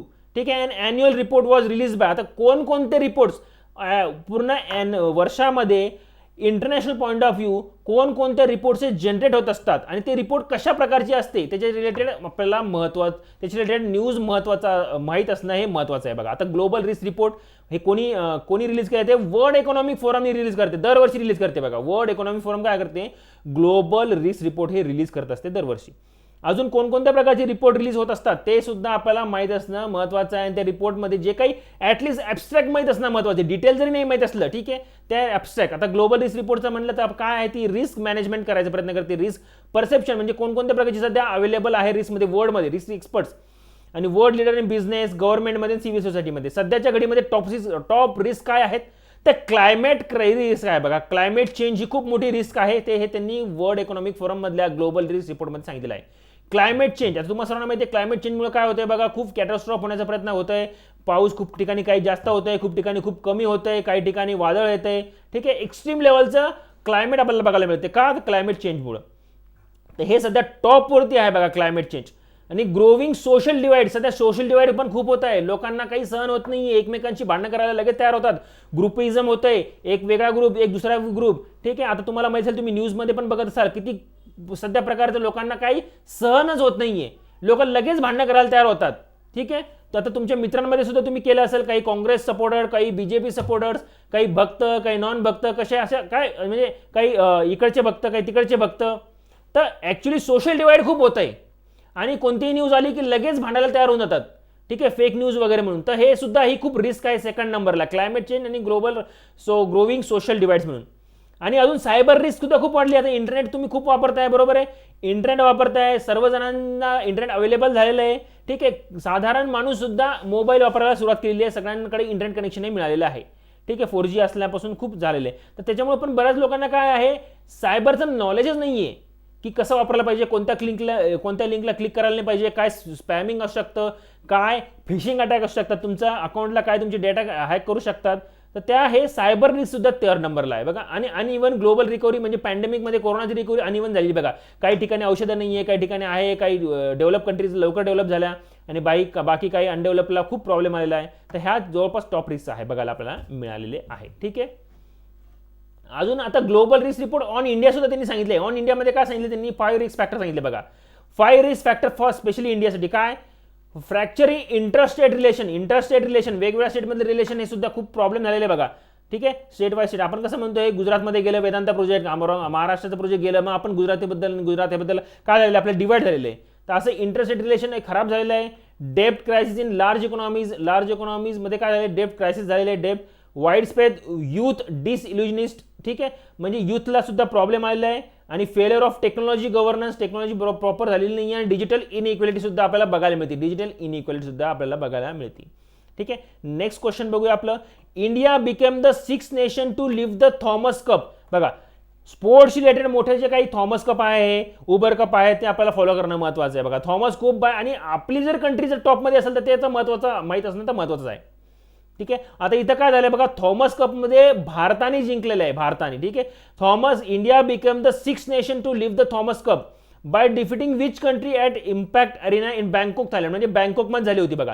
Host कुठे गेलेली आहे, विनर कोण आहे, कोणत्या युनिटचं महत्त्वाचं आहे बघा. विनर कोण आहे, इंडिया. आणि फायनलमध्ये कोण होतं, इंडोनेशिया. तर इंडोनेशियाला हारून आपण जिंकलेलं आहे बघा, फर्स्ट आणि सेकंड. तर थॉमस कप म्हणजे कोणता मॅच असतात, ते बॅडमिंटनच्या मॅचेस असतात, इंटरनॅशनल बॅडमिंटन मॅचेस. त्याला आपण वर्ल्ड मेन्स टीम चॅम्पियनशिप म्हणतो बघा. थॉमस कप जर असेल तर मेन्सची बॅडमिंटनशिप, आणि उबर कप जर असेल तर त्याला वुमन्सची म्हणतात बघा. फरक फक्त एवढा आहे, थॉमस कप आणि उबर कप बॅडमिंटनच आहे, तर उबर जे आहे ते वुमनची आहे. तर ते वुमनमध्ये झालेली आहे साऊथ कोरियाची टीम, वुमन मधली विनर ती आहे साऊथ कोरिया. नेक्स्ट एक्झाममध्ये तुम्हाला उबरची रिलेटेड पण विचारल्या जाऊ शकतात. ती होस्ट कुठे होती? बँकॉक, थायलंडमध्ये. हे काय इंटरनॅशनल बॅडमिंटन कॉम्पिटिशन एक्झाम आहे. बॅडमिंटन वर्ल्ड फेडरेशन ही ऑर्गनाईज करत असते. बॅडमिंटन वर्ल्ड फेडरेशनमध्ये ज्या कंट्रीज सगळ्या आहेत त्याच कंट्रीज हे अशा इंटरनॅशनल लेवलच्या चॅम्पियनशिपमध्ये भाग घेऊ शकतात, आणि प्रत्येक 2 वर्षामध्ये होत असते. Every 2 years, after 2 years. Thomas cup आणि उबर कप एकाच ठिकाणी होते, एकाच ठिकाणी. ठीक आहे. नेक्स्ट क्वेश्चन बघूया आपला. Which state has launch Indira Gandhi रोजगार गॅरंटी योजना? कोणत्या स्टेटनी लॉन्च केली? तर इंदिरा गांधी गॅरंटी आहे बघा, रोजगारची हमी. म्हणजे ही काय, मनरेगा जी आहे बघा, मनरेगा जी स्कीम आहे त्याच्याशी रिलेटेडच ही बेस्ड आहे. ठीक आहे. राजस्थानच्या स्टेटमध्ये ही लॉन्च केलेली आहे. चीफ मिनिस्टर कोण आहे? अशोक गेहलोत. ह्यांनी काय केलंय? Safety of family being in the urban area. आता अर्बन एरियासाठी त्यांनी लॉन्च केली आहे. मनरेगा ही रुरलसाठी आहे, अर्बनसाठी अशी कोणती स्कीम नव्हती, त्यामुळे ही स्कीम महत्वाची आहे. कोणत्याही स्कीम जर आल्या मोठ्या लेवलच्या ते आपल्याला माहित असणं महत्वाचं आहे. ठीक आहे. अर्बन लेवलची आहे. काय करता हे 100 days of guaranteed employment in a year. ठीक आहे. नेक्स्ट क्वेश्चन बघूया आपला. What is the name of the scheme? बघा, स्कीमशी रिलेटेड आपल्याला जास्त क्वेश्चन विचारला गेले बघा. स्कीम, पर्सन अपॉइंटमेंट आणि स्पोर्ट्स रिलेटेड क्वेश्चन हे जास्त विचारले गेलेले आहे, स्पोर्ट मधले जे काही विनर आहे वगैरे. ठीक आहे. Scheme for girl child employment, त्याचं नाव काय आहे? ठीक आहे, नाव काय आहे? तर स्कीमचं सुकन्या समृद्धी योजना ही स्कीम आहे. ठीक आहे. हे ह्यामध्ये तुम्ही आता मला इंटरेस्ट, तुम्ही एक अकाउंट तयार करू शकता, सेव्हिंग अकाउंट, त्यामध्ये तुम्ही पैसे जमा करू शकता आणि तुम्हाला इंटरेस्ट हा चांगला मिळतो या अकाउंटद्वारे. ठीक आहे. ॲज अ पार्ट ऑफ काय, बेटी बचाओ बेटी पढाओ कॅम्पेनचा हा पार्ट आहे. ओके. नेक्स्ट क्वेश्चन बघूया आपला. Article 45 in the constitution of India 1945. ठीक आहे. हा थोडा स्टॅटिक पार्टचा होता. 45 काय करतं की 45 नुसार आपल्याला काय काय स्टेटला त्यांनी सांगितलं आहे की फ्री एज्युकेशन प्रोव्हाइड करा, हे स्टेटचं काम आहे. ठीक आहे. तर त्याचं एज पण त्यांनी दिलेलं आहे की या एजपर्यंतच्या सर्व मुलांना हे फ्री एज्युकेशन प्रोव्हाइड करणं गरजेचं आहे. ठीक आहे. Free and compulsory education for all children until they complete the age of, मग त्याचा आन्सर आहे 14 इयर्स. 14 वर्षापर्यंत जे काही आहे त्यापर्यंत त्यांना स्टेटचं काम आहे की त्यांनी प्रोव्हाइड करणं महत्त्वाचं आहे. प्रोव्हाइड करणं, to provide for free and compulsory education for all children until they complete the age of 14 years. Right to children act, right to education सुद्धा बघा ऍक्ट आहे. ठीक आहे. शिक्षणाचा अधिकार सुद्धा हा ऍक्टनुसार सुद्धा हा आपल्याला बघायला मिळतो, 14 वर्षापर्यंतच आहे. हे काय आहे? Article 45 directive principles of state policy आहे. ठीक आहे. तर हे काय आहे? हे एकदम कंपल्सरी नसतं गव्हर्नमेंटला, पण हे असं फॉलो करणं एक प्रोटोकॉल आहे. ठीक आहे. To promote social and economic activity equality in country. ठीक आहे. नेक्स्ट क्वेश्चन बघूया आपलं. What is the eligible age for president in India? आता प्रेसिडेंटचं एज विचारलं त्यांनी. का विचारलं यावर वेळेसच? कारण की सध्याच्याच घडीला नवीन प्रेसिडेंट हे अपॉइंट झाले बघा. प्रेसिडेंट न्यूजमध्ये होती, नवीन प्रेसिडेंट कोण अपॉइंट झाली. मग प्रेसिडेंटची रिलेटेड महत्त्वाचं न्यूज जे काय आहे, बेसिक क्वेश्चन म्हणजे जे करंट न्यूजमध्ये आहे त्याची रिलेटेड स्टॅटिक माहिती असणं महत्त्वाचं आहे बघा. करंट न्यूजमध्ये आहे तर फक्त तेवढी न्यूज नाही, त्याची रिलेटेड स्टॅटिक पण. तर प्रेसिडेंटचं एज आहे 35 इयर्स, ॲटलीस्ट 35 इयर्स ही मिनिमम एज आहे. सिन्स कधी, आणि नवीन प्रेसिडेंट कोण आहे? द्रौपदी मुर्मू आहे. ठीक आहे. सिन्स जुलै 2022. ठीक आहे. नेक्स्ट क्वेश्चन बघूया. Which state houses the Mahatma Gandhi Setu bridge that crosses Ganga river? कोणत्या स्टेटमध्ये आहे बघा. हे गंगा रिव्हरवरती आहे. ठीक आहे. पण कोणत्या स्टेटमध्ये आहे, कोणत्या राज्यात आहे? काय? महात्मा गांधी सेतू ब्रिज नाव म्हणून आहे त्याला. तर ते ब्रिज आहे, तो ब्रिज बिहारमध्ये आहे. इंडियाज लॉंगेस्ट स्टील ब्रिज म्हणतात त्याला, इंडियाज लॉंगेस्ट स्टील ब्रिज आहे. ठीक आहे. महात्मा गांधी सेतू कनेक्टिंग कोणत्या 2 सिटीला तो कनेक्ट करतो? पटना इन द साऊथ आणि हाजीपूर इन द नॉर्थ. 2 सिटीला कनेक्ट करतो. हा जुना पूल आहे बघा, 1982चा पूल आहे. इंदिरा गांधींनी हा पूल इनॉग्रेट केला होता 1982चा. तर हा फर्स्ट कॅन्टिलिव्हर ब्रिज म्हणून पण ओळखला जातो बघा. Cantilever bridge in the country म्हणजे कसं असतं, जेव्हा मोठा नदीला पार करून जेव्हा ब्रिज बनवला जातो आणि खाली सपोर्ट कमी असतो, खाली काय असतो? पाया कमी असतो आणि लॉंगेस्ट ब्रिज असतो, तर त्याला कॅन्टिलिव्हर ब्रिज म्हणतात. आणि वरतून काय हिंज म्हणजे जे काही रोप्सच्या माध्यमातून सपोर्ट करण्याचा प्रयत्न करतात. ठीक आहे. त्याला कॅन्टिलिव्हर ब्रिज म्हणतो. हा फर्स्ट कॅन्टिलिव्हर ब्रिज होता आपल्या भारतामधला. ठीक आहे. त्याचं नाव त्याच्यामुळे महत्त्वाचं आहे. आणि ही न्यूजमध्ये काय होती, कारण की याचं मेंटेनन्स सध्या चालू आहे. Is now getting dismantle and converted into simple and workable support bridge. याचा मेंटेनन्स चालू आहे, त्यामुळे ही न्यूज महत्त्वाची होती. ठीक आहे. नेक्स्ट क्वेश्चन बघूया. Who is Manoj Pande? तर मनोज पांडे कोण आहेत? तर मनोज पांडे आहेत chief of army staff. Manoj Pande आपल्या महाराष्ट्रातले आहे, त्याच्यामुळे महत्त्वाचं आहे. चीफ ऑफ आर्मी स्टाफ सुद्धा आहे मनोज पांडे. ठीक आहे. अपॉइंटमेंटशी रिलेटेड जास्त क्वेश्चन विचारले गेले, पर्सन पॉईंट ऑफ व्ह्यू सुद्धा जास्त क्वेश्चन विचारले गेले आहेत. आता स्कीमशी रिलेटेड सुद्धा विचारले, person point of view, scheme आणि स्पोर्ट्स हेच क्वेश्चन जास्त विचारले एक्झाम पॉईंट ऑफ व्ह्यू मध्ये. ठीक आहे. आता दीनदयाल अंत्योदय योजना NRLM आहे ना, NRLM म्हणजे काय, नॅशनल रुरल लिव्हलिहूड मिशन. तर ही स्कीम आहे, ही जुन्या त्याचं नाव होतं आजीविका NRLM होतं. तर त्याचं नाव नंतर 2014 मध्ये दीनदयाल अंत्योदय योजना करून टाकलं. तर ह्या योजनेअंतर्गत काय आहे, mission aims at creating efficient and effective institutional platform for the rural people. Rural पुअरसाठी त्यांना एक इन्स्टिट्यूशन प्लॅटफॉर्म प्रोव्हाइड करण्याचा प्रयत्न केला आहे, म्हणजे त्यांचं इन्कम जनरेशनसाठी काय करता येईल. ठीक आहे. तर ते आहे enabling them to increase household income through sustainable livelihood enhancement and improved access to financial services.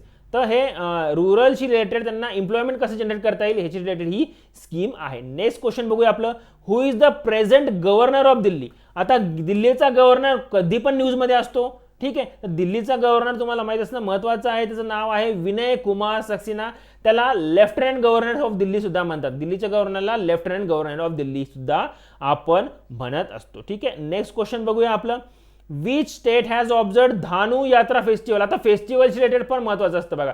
काही काय असतात आपल्या वेगवेगळ्या स्टेटमध्ये, जसं नागा फेस्टिवल, मणिपूर फेस्टिवल. ठीक आहे. गुजरातमध्ये काय खातं. तर हे फेस्टिवल जे आहेत त्याच्याशी रिलेटेड बेसिक माहीत असणं माहीत कुठं फेस्टिवल होतात ते.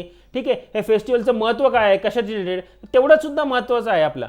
तर धनुयात्रा फेस्टिवल का महत्त्वाचं आहे बघा, ओडिशामध्ये होतं ते, त्याला धनु जत्रा किंवा धनुयात्रा सुद्धा म्हणतात. ॲन्युअली होतं हे, एक ड्रामा होतं बघा, drama based open air theatrical performance celebrated in Bargarh Odisha. बारगामध्ये होतं, ड्रामा होतं. ह्या ड्रामामध्ये काय होतं, कंस आणि कृष्णाचं जे काही युद्ध आहे ते त्याचा ड्रामा तिथं त्यांनी डेपिक्ट करण्याचा प्रयत्न केलेला आहे. हा जो काही ग्राउंड आहे खूप मोठा ग्राउंड आहे, 8 किलोमीटरचा रेडियस आहे बघा, अराउंड द बारगा म्युन्सिपाल्टीच्या जवळ आहे. World's largest open air theatre सुद्धा ह्याला म्हणतात. ठीक आहे. मिथॉलॉजिकल स्टोरीवरती बेस्ड आहे, Krishna and his demon uncle कंसवरती. ठीक आहे. नेक्स्ट बघूया, what is the full form of TSX. TSX म्हणजे काय आहे, टोरंटो स्टॉक एक्सचेंज. जसं आपलं बॉम्बे स्टॉक एक्सचेंज आहे तसं टोरंटो स्टॉक एक्सचेंज आहे.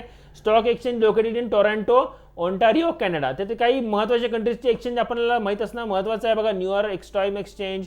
ठीक आहे. अशा टाईपचे. It is the 11th largest exchange in the world, 3rd largest in the North America based on market capitalization नुसार. ठीक आहे. तर नेक्स्ट क्वेश्चन बघूया आपला, who was conferred the prestigious Royal Gold Medal 2022.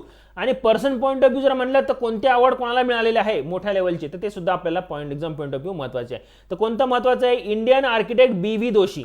Indian आर्किटेक्टचा अवॉर्ड आहे, architect award आहे, Royal Gold Medal of 2002. आणि हा इंग्लंडकडून मिळतो बघा. इंग्लंडकडून कुठून, London, by Royal Institute of British architect. British आर्किटेक्टची एक इन्स्टिट्यूट आहे, त्याला रिबा म्हणतात, ते लंडनमध्ये स्थित आहे. त्याद्वारे हा अवॉर्ड मिळतो. World highest honour for architectures मधला हा सर्वात हायेस्ट ऑनर आहे. ठीक आहे. तो इंडियनला मिळाला, Indian architect BV Doshi. International लेवलचं जर इंडियाला मिळालं तर ते न्यूज पॉईंट ऑफ व्ह्यू महत्त्वाचं असतं. ठीक आहे. नेक्स्ट क्वेश्चन बघूया आपले, which sport does Arnold Scullin relate to. आता आर्नोल्ड स्कलन हा मोठा फेमस आहे बघा, रेसलिंगची रिलेटेड तो फेमस आहे, रेसलिंगची रिलेटेड. ठीक आहे. तर अमेरिकन प्रोफेशनल रेसलर आहे तो, was a professional wrestling manager सुद्धा आहे. ठीक आहे. त्याचं नाव आहे आर्नोल्ड स्कॅलन. ठीक आहे. पर्सन पॉईंट ऑफ व्ह्यू सुद्धा जास्त न्यूज विचारले गेलेले आहे एक्झाममध्ये. या who among the following one global health leader award related, award, person point of view आणि appointment, sports point of view. ठीक आहे. आणि स्कीम्स, हेच क्वेश्चन तुम्हाला या एक्झाममध्ये विचारले गेलेले आहेत. आशा वर्कर्स. ठीक आहे. आशा वर्करला अवॉर्ड मिळाला ग्लोबल हेल्थ लीडर अवॉर्ड. हा अवॉर्ड कोणाकडून मिळतो, WHO कडून. ठीक आहे. WHO कडून काय मिळालं बघा, कोरोना काळामध्ये खूप प्रॉब्लेम आले होते, हेल्थ सिस्टीममध्ये हॅम्पर केले होते. त्या हेल्थ सिस्टीममध्ये आशा वर्करने खूप चांगलं काम केलेलं आहे. गावागावामध्ये कानाकोपऱ्यात जाऊन जिथं हेल्थ सर्व्हिस पुरवल्या जाऊ शकत नाही तिथं त्यांनी ते प्रोव्हाइड करण्याचं काम केलेलं आहे. मॅटर्निटी सुविधा सुद्धा प्रोव्हाइड करण्याचं काम केलं आहे. हा ठीक आहे. वॅक्सिनचं काम केलेलं आहे. तर खूप मोठं काम केलं त्यांनी. आशाचं लॉंग फॉर्म काय आहे, ॲक्रिडिएटेड सोशल हेल्थ ॲक्टिव्हिस्ट म्हणून म्हणतो त्याला. आपल्या भारतामध्ये जवळपास 10 लाख फिमेल व्हॉलंटियर्स आहे, 10 लाख म्हणजे 1 मिलियन. ठीक आहे. Honour their crucial role in linking the community with the health system to ensure those living in rural poverty can access primary health care service as shown throughout the COVID-19 pandemic. म्हणजे रुरलमधले जे काही पॉवर्टीमध्ये आहेत त्यांना सुद्धा provide करणं हे त्यांनी काम केलेलं आहे. ठीक आहे. तर नेक्स्ट बघूया question, the National Health Authority under its flagship scheme आली बघा. स्कीमची रिलेटेड क्वेश्चन आलाय, Ayushman Bharat digital mission. Ayushman Bharat digital mission has revamp काय केलं त्यांनी, रिवॅम्प केलं एक मोबाईल ॲप्लिकेशन. मोबाईल ॲप्लिकेशनशी रिलेटेड गव्हर्नमेंटची स्कीम असेल तर लगेच ती न्यूज तुम्ही लगेच नोट डाऊन करत चला. ठीक आहे. Government of India with new user interface आणि न्यू फंक्शनॅलिटी, त्यांनी काय केलं आहे, पूर्ण रिव्हॅम्प केलेलं आहे, पूर्ण त्यांचं युजर इंटरफेस रिव्हॅम्प केलं, त्याला नवीन नाव दिलं. तर नवीन नावाचं नाव आहे Ayushman Bharat health account. Ayushman Bharat health account एक डिजिटल अकाउंट मेंटेन करण्याचा त्यांनी प्रयत्न केला आहे. तुमचं जे काही ट्रीटमेंट होतं त्याचं डिजिटायझेशन करण्याचा प्रयत्न झाला आहे, म्हणजे रेकॉर्ड राहतो तुम्ही आज ह्या काय ट्रीटमेंट घेतली आहे, नेक्स्ट अपॉइंटमेंटला काय ट्रीटमेंट घेणार आहे, हा जे काही फाईल आपण मेंटेन करतो त्याच्याऐवजी काय करायचं आहे, डिजिटल अकाउंट मेंटेन करतात. ठीक आहे. ह्याचं काय करतात ते प्रत्येक पर्सनचा जो काही आहे त्या आभा 40 डिजिट युनिक नंबर ते असाइन करतात.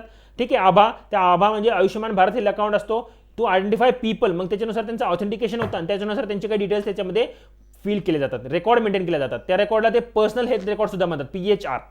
ठीक आहे. एक कार्ड सुद्धा प्रोव्हाइड केलं जातं गव्हर्नमेंट पर्सनला, ते कार्डनुसार ते डायरेक्टली त्यांचं पूर्ण डिटेल्स येऊन जातात आणि त्याला पर्सनल हेल्थ रेकॉर्ड सुद्धा आपण म्हणतो. ठीक आहे. नेक्स्ट बघूया आपलं, what is the name of the initiative launch by airport authority of India. तर एअरपोर्ट ऑथॉरिटी ऑफ इंडियाने एक इनिशिएटिव्ह घेतलेलं आहे.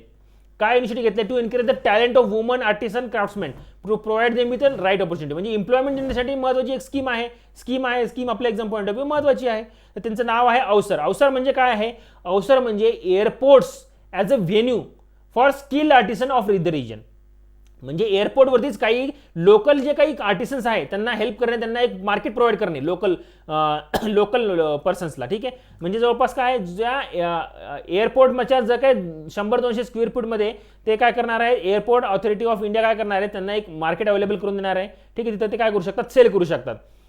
ठीक आहे. प्रत्येक एअरपोर्ट ऑथॉरिटी ऑफ इंडियाच्या प्रत्येक ठिकाणी, आणि the space is being allotted by the self help groups, आणि सेल्फ हेल्प ग्रुप्सला अलॉट करतील ते, आणि तिथं जवळपास ते 15-15 दिवसाच्या टर्न बाय टर्न बेसिसमध्ये ते वेगवेगळ्या लोकांना ते स्पेस त्यांना विकण्यासाठी ते एक ऑपॉर्च्युनिटी अवेलेबल करून देणार आहे.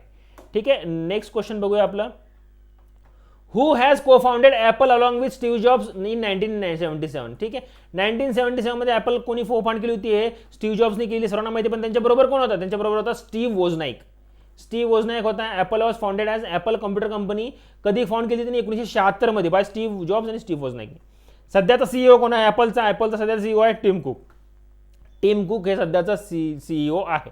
ठीक आहे. ॲपल कंपनी ही खूप मोठी आहे. ठीक आहे. त्याच्या रिलेटेड हे काही स्टॅटिक क्वेश्चन सुद्धा विचारला गेलेला आहे. लास्ट क्वेश्चन बघूया आपला आजचा, which of the following scheme was launch for the welfare of the senior citizen. बघा, स्कीम रिलेटेड आलं आहे. आता काही लिस्ट दिली असेल MCQ मध्ये ऑप्शन्स, ते आता आपला ऑप्शन आपल्याला माहित नाहीये, मेमरी बेस्ड क्वेश्चन असल्यामुळे. ठीक आहे. पण आता वेलफेअरचे सिनियर सिटीजनची स्कीम कोणकोणत्या प्रकारचे असतात बघा. प्रधानमंत्री वय वंदना योजना स्कीम आहे, त्यानंतर Indira Gandhi national old age pension scheme सुद्धा आहे बघा, पेन्शन प्रोव्हाइड केलं जातं. वय वंदन योजना आहे. ठीक आहे. काही राष्ट्रीय वयोश्री योजना आहे, म्हणजे काही इक्विपमेंट सिनियर सिटीजनला वेगवेगळे, जसं हिअरिंग एड, काही इक्विपमेंट प्रोव्हाइड करू शकतात का, ते सुद्धा तिची योजना आहे. National programme for health care elderly, health केअरसाठी सुद्धा योजना आहेत. अटल वायो अभ्युदय योजना सुद्धा आहेत. State action plan for senior citizen सुद्धा आहेत. Livelihood and skilling initiative for senior citizen सुद्धा आहे. तर कोणकोणत्या स्कीम आहेत ते सुद्धा आपल्याला महत्त्वाचं आहे. ठीक आहे मित्रांनो, आता हे आपण व्यवस्थित अनालाइज केलं. आता हे अनालाइज करण्याचं अनालाइज का केलं आपण एक्झाम, आता हेच क्वेश्चन रिपीट होणार आहेत का, नाही. पण अशा प्रकारचे क्वेश्चन येऊ शकतात आपल्याला, ते तर माहिती आहे ना. आपल्याला काय करायचं आहे, आपल्याला हे अनालिसिसचं काय करायचं, उपयोग करायचे की आपल्याला एक्झाम पॉईंट ऑफ व्ह्यू कशा प्रकारचे क्वेश्चन विचारले जातात. आता कशा प्रकारचे विचारले गेलेले आहेत, स्कीमशी रिलेटेड, गव्हर्नमेंट स्कीम विचारले गेलेले आहेत. पर्सन पॉईंट ऑफ व्ह्यू, कोणता पर्सन अपॉइंटमेंट झालेला आहे वेगवेगळ्या मोठ्या लेवलला, कोणाला अवॉर्ड मिळालेले आहेत. ठीक आहे. आणि गव्हर्नमेंटच्या स्कीम कोणत्या आहेत. आणि स्पोर्ट्सशी रिलेटेड कोणत्या मोठे मोठे ऑलिम्पिक इव्हेंट आहे, त्याचे होस्ट कोण आहे, त्यांचे विनर कोण आहेत. तर हे काय बघा बेसिक आहे. हे जर फॉलो केले ना तुम्ही, तर तुमचे काय करंट हे तुम्हाला फार इझिली तुम्ही जास्त स्कोर करू शकता. आणि करंट हा काय आहे, करंटमध्येच मुलांचे कमी जास्त मार्क होतात सिलेक्शनसाठी, आणि तेच पोर काय करतात, निग्लेक्ट करतात. तुम्ही काय करा, ॲटलीस्ट डेली करंटला 10 मिनिटं तरी देत चला. 10 मिनिटं तुम्ही काय करा, आमचं टेलिग्राम चॅनल जॉईन करा, current_AKR. यावरती मी डेली काय करतो, महत्त्वाचे करंट अपडेट्स देत असतो. ठीक आहे. त्याचे जेणेकरून तुम्ही 10 मिनिटं त्याला फॉलो करा, आणि वीकलीमध्ये मी करंटचे स्पेसिफिक महत्त्वाचे जे काही अपडेट्स आहेत त्याचा व्हिडिओ सुद्धा करत असतो. तर तुम्ही आमचे टेलिग्राम चॅनल जॉईन करा, आमच्या यूट्यूब चॅनलला जॉईन करा. त्याच्यावरती तुम्हाला महत्त्वाचे बँकचे रिलेटेड महत्त्वाचे अपडेट्स असतात. बाकीचे तुमचे इंस्टाग्रामला सुद्धा फॉलो करा आणि फेसबुक ग्रुपला सुद्धा फॉलो करा. आणि आमचं जे काही प्ले स्टोअरवरती ॲप आहे त्यामध्ये काही फ्री कंटेंट अवेलेबल आहे, फ्री टेस्ट अवेलेबल आहे, त्याचा तुम्ही फायदा घ्या. फ्री टेस्ट अवेलेबल आहे करंटशी रिलेटेड. लास्ट जे काही 8 महिन्याचे आम्ही करंट्स हे व्यवस्थितरित्या निवडून क्वेश्चन हे त्याच्यामध्ये टाकलेले आहे. त्याचे एक्सप्लेनेशन सुद्धा तुम्ही दिलेले आहे. तुमची रिव्हिजन सुद्धा होऊन जाईल त्या क्वेश्चनमध्ये. येणाऱ्या एक्झाम पॉईंट ऑफ व्ह्यू तुम्हाला अनालिसिस करून त्या प्रकारे अभ्यास करणं फार महत्त्वाचं आहे. ठीक आहे. येणारी एक्झाम ही तुमची SBI क्लर्क IBPS थोडी मॉडरेट टू हार्ड असणार आहे. त्याच्यासाठी तुम्हाला करंट हे डेली करणं महत्त्वाचं आहे. ॲटलीस्ट 10 मिनिटं तरी तुम्ही त्याला देत जरा. ठीक आहे. ठीक आहे मित्रांनो, तर भेटूया आपण आपल्या अशा पुढच्या लेक्चर सिरीजमध्ये. तोपर्यंत थँक्यू व्हेरी मच. जय हिंद.